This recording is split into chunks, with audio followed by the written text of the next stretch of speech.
I'm so excited to introduce you to my friend Steve Cuss. Steve is an author, he's a pastor, he's a leader. Steve Cuss, thank you for joining us at the leadership series. Yeah, glad to be here. Another great excuse to hang out, honestly. Yeah, I remember it must have been January 2020. We were on a bus Guatemala. together at Guatemala. It feels like 19 years ago. But we were on a bus together and you sat down with this perfect accent, and I had heard about you. I had heard about your book. I had not read it, but I had heard about it. And then when I got back, I had no idea what 2020 was going to provide for us with a litany of just revelations about the human experience. And I remember reading your book, and it felt prophetic. It felt profoundly pastoral. But man, I'll tell you what, it has become one of the top 5 books I give away most right now. I mean that wholeheartedly, because the book Managing Leadership Anxiety, and I'm here with a whole bunch of leaders that are tuning in and watching this, and they're marketplace leaders, they're entrepreneurs, they're teachers, they're just incredible, earnest people. But I think for all of us, if they're like me, would have been like, I don't really struggle with anxiety. And you in this book, I feel like gave handles to help us understand that if we don't get after this, it's actually going to hold our potential back. And so I thought maybe we could just start just from the jump. What is your definition of anxiety? Yeah, a great question. Obviously, broadly in our culture, people think anxiety is worry and fear. And then some people say, well, then there's trauma, things like that. This kind of anxiety is clinically known as chronic anxiety. And I would best describe it as reactivity. So that's right. Yeah, like a lot of us, if we struggle with anger, which I do, that's actually evidence that I'm anxious when I'm angry. And my most recent example is yesterday. I was flying home. I've been gone 9 days. My flight got delayed in Chicago. Thanks, Chicago. Overnight, I was really keen to see my family. We land back home. I'm from Denver. I'm on seat 37 of a 39-row airplane. And the people from row 39 start trying to jump ahead of us to get off the plane. The first person gets ahead. Now, we're all sitting down waiting our turn, right? First person gets ahead. I move my arm and block the rest of this person's family. And because for me, for whatever reason, man, courtesy is a huge deal for me. I believe I'm a courteous person. And if you are discourteous, I go 0 to 100. So what I wasn't able to name in the moment because I lost control. And by the way, it ended with me being cussed out with F-bombs, which with my last name is just magical. But what happened is I was angry because my need for people to be courteous was put under pressure. That's anxiety. In clinical terms, that's anxiety. And so, yeah, like, when you're in the workplace, when you're dealing with employees, entrepreneurial work and things, we carry a massive amount of anxiety. And one of the ways you can measure it is what makes you reactive, what irritates you, what makes you start interrupting people when they're speaking. When's the moment when you stop listening to learn and you start listening to defend? All these measures, but in short, I'd say it's reactivity. You can kind of notice your anxiety by your reactivity. Well, I mean, I hear that story, and I know you just said you're from Denver, and obviously with your accent, which is kind of the sound of the Holy Spirit, you're an Aussie. So I feel like you were just doing a little Australian rules football. You were just blocking and just making sure that someone didn't get ahead. So, but I'm curious because culturally, when you find yourself growing up in Australia, but now you're here, are there certain parts where you're like, wow, in Australia that wasn't something that would have caused anxiety, but here it really, really does? Or do you feel like anxiety is really, really universal? Oh, so anxiety is universal, but it's a fascinating question. I actually hadn't even thought about it until you asked that. Courtesy is a high value in Australia. We all stand in line and wait our turn. Even just as you look at the different ways everyone's handled COVID around the world, we're not happy about it, but we all tend to fall in line. And it's funny you mentioned, I didn't think about it till you said it, but that is what triggered me.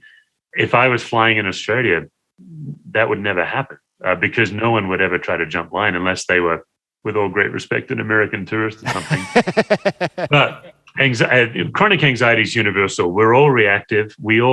Because chronic anxiety is built from assumptions and false need. And we all have assumptions and we all have false needs. So like one false need I have is I always need to know the answer. If I'm in a meeting, even if someone's not asking me the question, but if I'm in that meeting, I believe that I must answer it. We all have these driven compulsions under the surface that drive us. When we don't get them, we get reactive.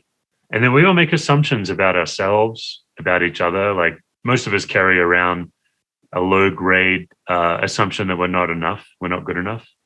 And that's evidence that we're anxious. That shows up in all kinds of ways. Perfectionism, needing to be the smartest guy in the room.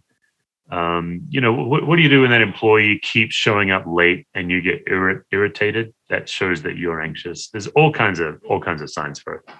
I remember you saying when we talked once that there's over 70 forms of leadership anxiety. Am I right about that? Yeah. So each one of us have unique forms of anxiety. Like some of us are people pleasers, some of us are perfectionists. Out of that world, there's 15 to 50. And then on top of that, there's 30 plus universal sources of anxiety. So for example, anytime you're in a triangulated relationship, which would be anytime there are 3 people in a relationship, there should only be 2 people in it. So if you're a parent and you have a child and you keep saying, go ask your mother, or you disagree with their mother, that's a triangulated relationship. In the workplace, gossip is always a triangle. If you have a staff and you have a meeting and these 3 people never speak up, but they have their own meeting after the meeting, that's evidence that there's anxiety in the system. So this whole thing's from a really fascinating theory called systems theory. And all it does is it studies how does anxiety spread in me and in a group? And then how, as a leader, can I get some tools so I can see it? Because we all feel it, we all react to it. But my job and people like me, we just try to help you see it so you can actually lower the anxiety in a group. I think that's really, really helpful because, again, for so many years, I might have thought, I got people pleasing tendencies, but I never would have assumed that was predicated by anxiety. Or I never thought just that triangulation or that gossip was kind of connected to this low grade or more grade, higher grade anxiety. But what was so helpful for me as I read your book, we've chopped it up a number of times, is there's one thing for the anxiety that's within me. And when I want to talk about how we can notice that, deal with that. Another thing when there's anxiety within the culture or the system that I'm leading and what we can do about that. But I think, again, for many of these just incredible marketplace leaders here in the Valley, how do we become aware of what really is causing such great anxiety? And we think about the scriptures that are simply like Philippians 4, be anxious of nothing. How do we get to that kind of practice or way of being? Yeah, I actually think like I have the highest view of scripture as anyone does.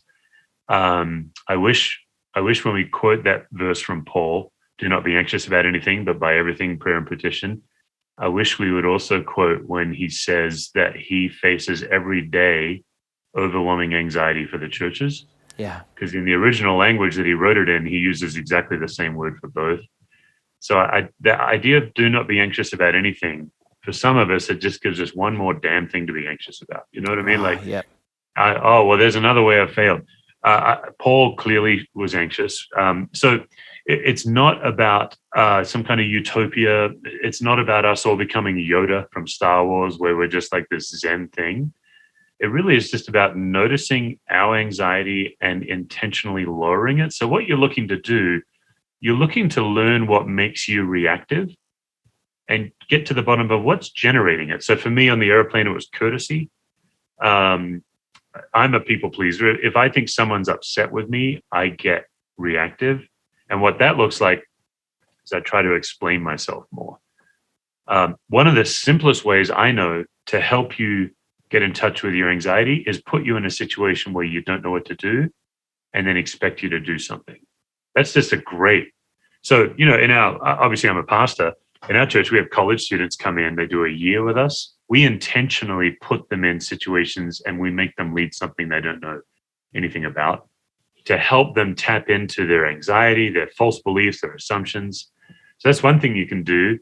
And then if you're leading a team, you can generally learn to see reactivity in your team. Rolling of the eyes is reactivity.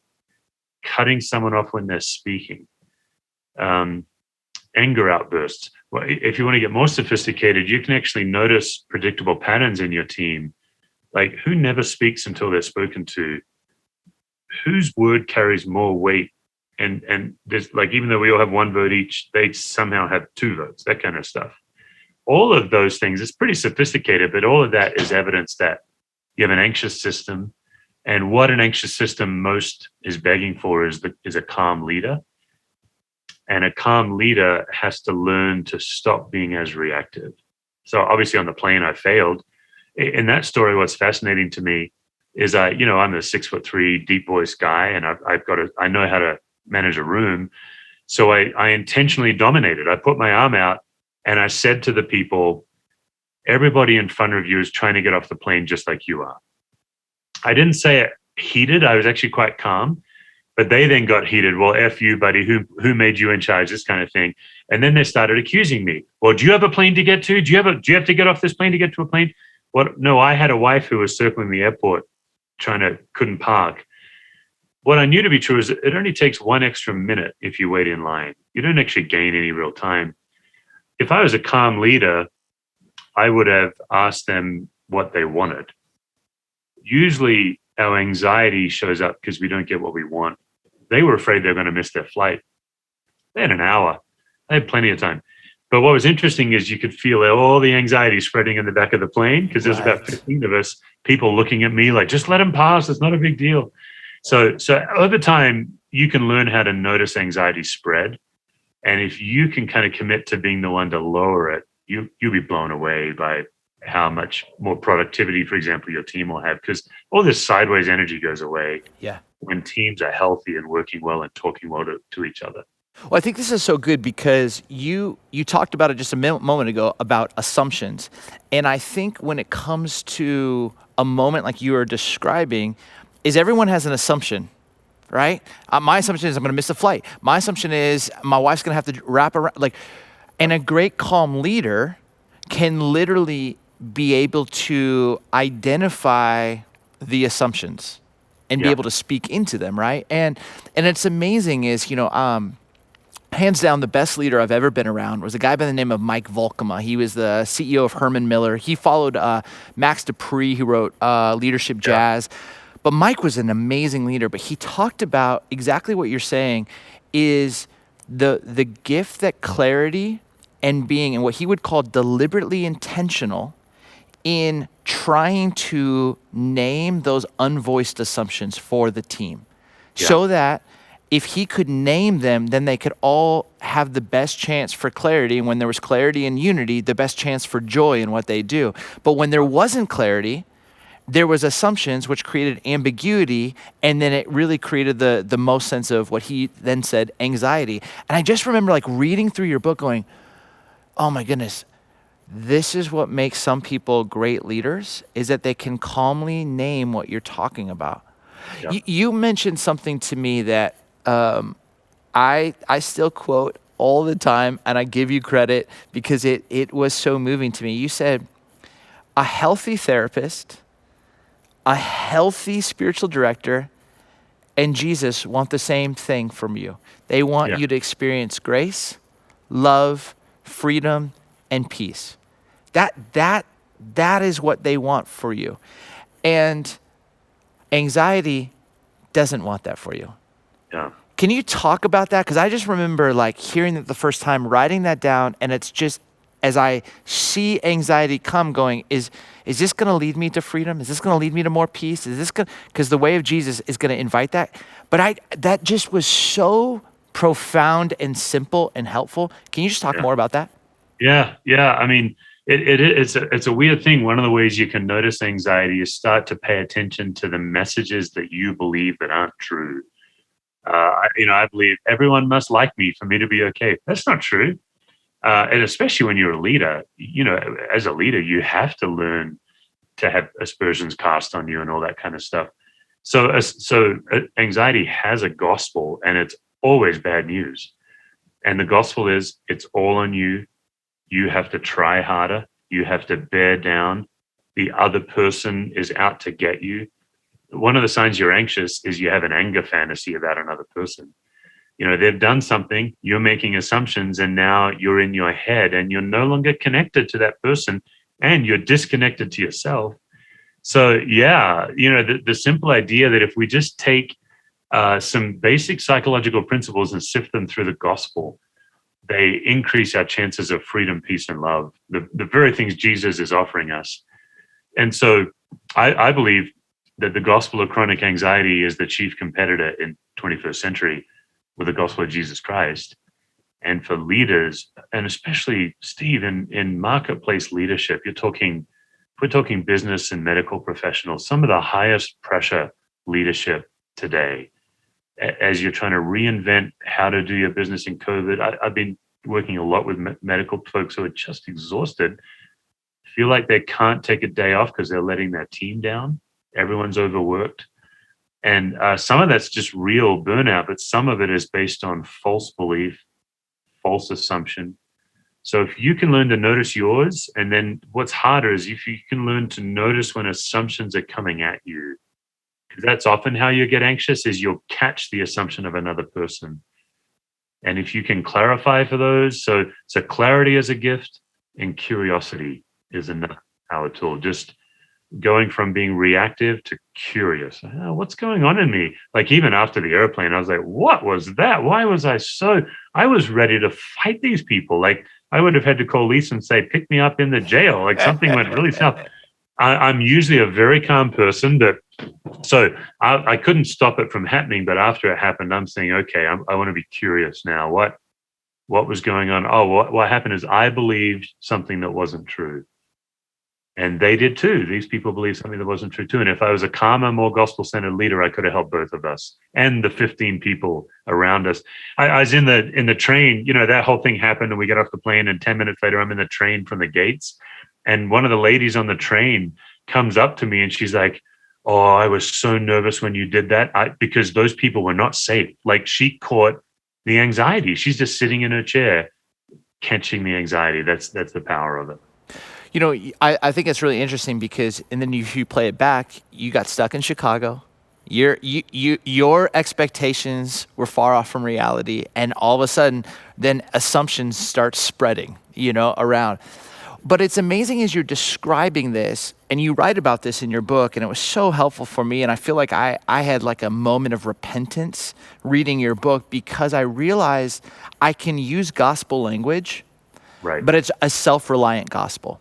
And how self-reliance, and especially when you're thinking about marketplace leaders. My dad was a huge vice president of a massive commercial real estate firm in Los Angeles. A huge pressure, millions of dollars on the table at any given time. And it's self-reliance. And it's hard to walk this good news, walking in that peace, freedom, love, and grace, yet man, I gotta build something. And I'll say this, that I had a mentor who was a spiritual advisor for Jack Welch. Okay. And so this mentor told me that the hardest thing for Jack told him once, I don't understand grace because everything in my life I've earned. Right. I built my company. I built GE. I made this happen. And sure, I had teams, but like I led this. And now you're telling me that this isn't built on self-reliance? So I just imagine that for many of us in the marketplace, that has seeped into, even though we might have gospel icing, but there is self-reliance like driving us that is coming up in anxiety and people catching our assumptions and our kind of reactions. Can you maybe speak to that? Yeah, I mean, I I don't think I could say it better than you said it. I think the competition for our heart is between a trust in Jesus and a trust in ourselves. And of course, that is preacher language, that kind of dichotomy. But what it looks like is learning to notice your false needs and trusting God with them. So it's not this like, ethereal heart music. I work with highly driven entrepreneurial 60-hour a week plus leaders. Last year I was coaching the CEO of a national solar company. It's $1 billion company. But hopefully the vision for folks watching this is, okay, this is $1 billion national solar company. This is the CEO. He intuitively knows if he wants more productivity out of his people, he has to learn to be a calmer leader. And the best gift he can give his people is a calm, cohesive, healthy executive team. Right now, I'm working with a company in Australia. We're doing Zoom work, and they're restructuring their executive level leaders. And it's funny, Steve, because I'm a pastor. I've had some business background, but nothing to the scale of this. And they're asking me to help them with their corporate restructure because they intuitively know that if the executives enjoy each other, if they listen well to each other, if they trust each other, productivity flows. And I've seen it again and again. And I do want to say this whole peace, freedom, love thing, it's not that we all sit around in life's hot tub waiting for someone else to take the hill. I am taking the hill calmly. That's the difference. Yes. And there is more productivity out of this place of health. So yeah, I think getting really clear about your triggers. Steve, one of the best ways to know your anxiety is figure out what's your gift. What are you really good at? Your anxiety is often just on the other side of it, the shadow side of it. So I'm proactive. I've always been very proactive. If someone needs it done, I'll jump in. When I'm anxious, I take charge. Now that's a fine line, but I can learn over time to notice when am I being proactive because it's what's needed, and when am I reacting by taking charge because I'm anxious. Fine line. So I'm very pastoral. I'm a safe pastoral presence. The shadow side is I'm a people pleaser. So learning when am I being courteous and when am I like conceding to someone and avoiding conflict? Those are fine lines, but I really believe, God gave us God's spirit to help us discern that stuff. And most of the time when you start this stuff, you can only do it in debrief. Even yesterday on the plane, I lost my mind, but it was afterwards that I reflect back and say, there's something's going on in me that's deeper. And so that's what people can do too, is they can start to look back on their reactivity, whether it's in the workplace, in the home place. Those of you who come home and you don't like the way you present yourself if you have family to your kids, you can kind of look at all that in the mirror a little bit.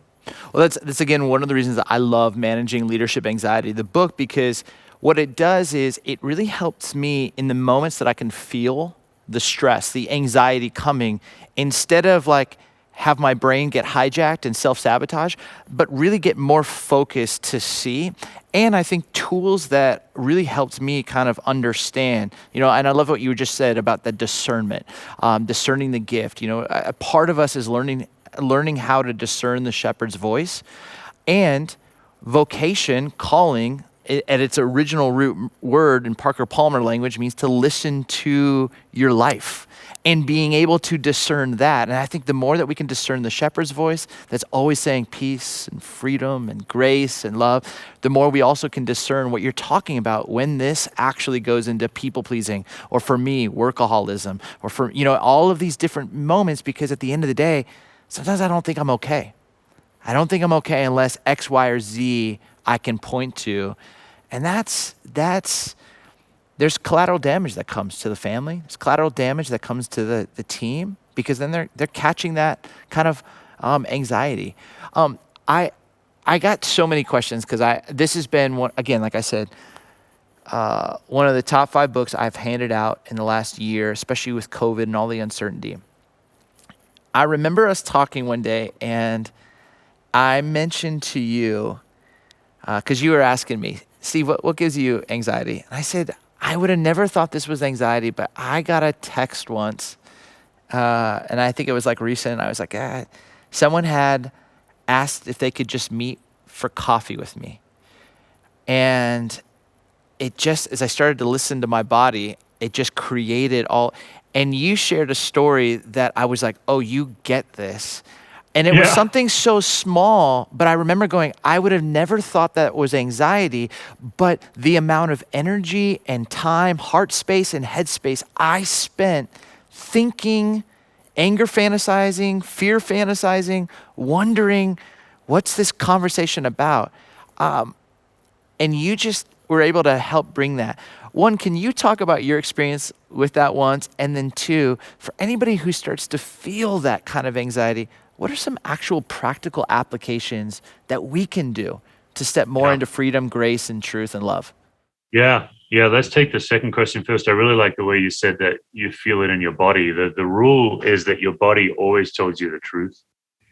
So if you can learn to listen to your body, it's a great tool to notice, oh, wow, I must be anxious. What I'm noticing is how much I ruminate.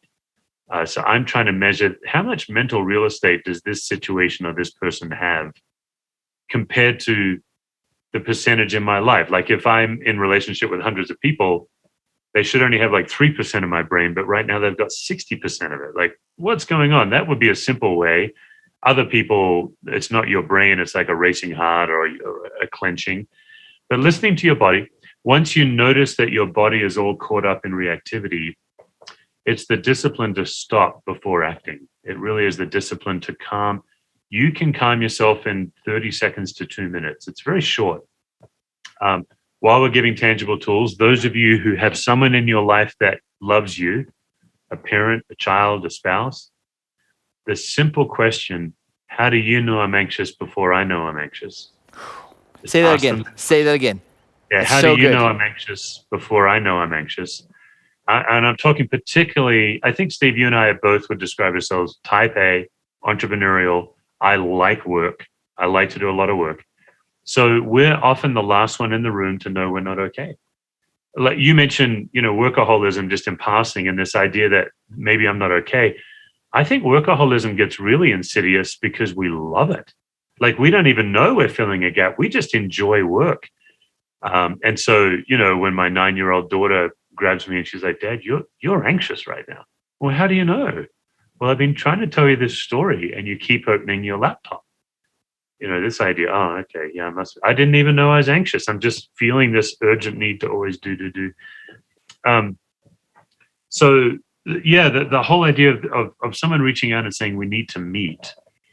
There's just certain situations in relationships that become a Rorschach test. Like they're blank.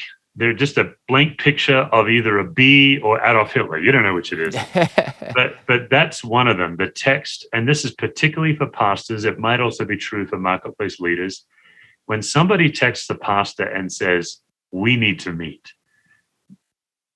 gosh, Steve, well over 90% of pastors I talk to think I'm in trouble. That's the Rorschach. We don't think they want to give $250,000 to the church. And some of that comes by honestly because the percentage game for us has been rough. Out of all the times we've met with those people, most of the time there's some big problem and we're the problem or whatever. So yeah, for those of you watching, if you want to drive a perfectly good pastor nuts, just keep texting them, "Hey, we need to meet," and then make it about nothing at all. And that will turn them insane. Just a little hobby that maybe you can do. So it's really important when you get these situations that trigger you, it's really important to know that you're triggered, which isn't as easy as it sounds, but that's key. And then to start to notice your assumptions. And then what I'm doing is I'm sifting them through the gospel. And it's work. What's really true? What am I catastrophizing? What's wild in my situation is I usually come up with like 12 scenarios and they can't all be true. Like some of them contradict each other. You just get crazy. So that's where taking care of yourself, pausing and doing something, like pausing in the moment and doing something that you love that gives you joy. This may sound crazy, but like even here, I think you can probably see it. My guitar is right there. Yeah. And that is a great way for me to lower my anxiety, is take it off the wall, 5 minutes, just play a little Paul Simon, and anxiety dissipates. John says in 1 John 4, perfect love casts out fear. And it's almost impossible to be filled with chronic anxiety and God's presence at the same time. So love and laughter are the two simplest ways to displace anxiety. Who loves you? And go spend time with them. And sometimes vulnerably so. I'll call up a friend and say, I just got this text. I'm losing my mind. And we'll talk. And then laughter. This may sound crazy, and we're kind of jumping ahead to probably a deeper tool, but I make it a habit of watching 5 minutes of stand-up comedy. I want to say every day, but it's almost every day because it's really hard to laugh and be anxious at the same time. So just some of these displacement tools. The biggest problem is we just keep carrying it. We just keep bearing down, but you really can intervene, and the gospel can really help you engage it in a profound way. Yeah, that's so good. That's so good. You're incredible pastor, teacher, writer, but you mentioned kind of this coaching that you're doing. Talk about that, because I feel like that's been a really, really helpful, obviously for marketplace leaders, but for congregations across the country, for just people who have been, I think, coming to an actual awareness, maybe on the backside of 2020 or within the middle of 2020, the second leg of an Ironman of COVID. You know what I mean? Just like, I think in all of it, like we're having to really come to grips with this word anxiety, and that it's within us. Talk about what you've been doing to really help and coach leaders across the country. Yeah. I've got two tools. My best tool is some kind of a workshop for your team. Because, I'll come in and it's anywhere from 2 hours to 2 days. I just wrapped up a tour of a couple of places doing 2 days or overnight workshops. What I love about them is like you and I move really quickly on some deep stuff. But if we do like half a day or a day, I can teach you a tool and then you're at your table discussing it with your people. I'm teaching and facilitating. That's fun for everybody. We have a lot of laughs, even though this is a serious topic. We have a lot of fun. And then on the extreme of the other side, my simplest tool is my online community called Capable Life. It's at capablelife.me. Capable, CAP, is just calm, aware, and present. And that's just a very affordable monthly subscription. And we just literally tomorrow launching the group sign up where your whole team can sign up together. You get your own private discussion forum, and it's all of these tools in 10-minute videos, just real short. And then kind of the middle ground is I do one-on-one coaching, but I'm still a full-time pastor. So in 2022, I'll be doing more of that. But right now, my slate of one-on-one coaching is full to 21. So if people wanted to look at that or executive coaching, then we're looking at next year when I'm doing this work full time. And go to capableleader.com. Capablelife.me. Capablelife.me. Capablelife.me. I love that, Steve. You have been someone who's taught me what it means to be calm in adversity, what it means to be more aware of what's happening in my body, and how to be present to good news. And not allow a flurry of bad news, anxiety, fear, worrying. That's going to lead me into more workaholism, more codependency, more just unhealthy escapes. But you've really, I feel like, through your writing, through conversations, through interviews I've seen and listened and read and heard you do, because I love the way that you think. That calm, we need more calm leaders.